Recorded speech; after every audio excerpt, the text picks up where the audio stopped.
নমস্কার বন্ধুরা, আজকে আমার নিবেদন তোমাদের কাছে কবিগুরু রবীন্দ্রনাথ ঠাকুরের লেখা গীতালি কাব্যগ্রন্থের অন্তর্গত সারদা।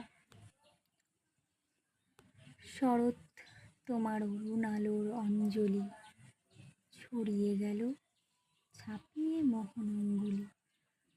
শরৎ তোমার শিশির ধোয়া কোন তলে বনের পথে লুটিয়ে পড়া অঞ্চলে আজ প্রভাতের হৃদয় উঠে চঞ্চলে।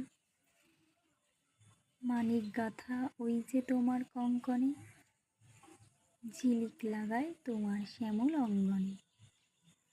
কুঞ্জ ছায়া গুঞ্জরণের সঙ্গীতে ওড়না ওড়ায় একই নাচের ভঙ্গিতে। শিউলি বনের বুক যে ওঠে আন্দোলি। শরৎ তোমার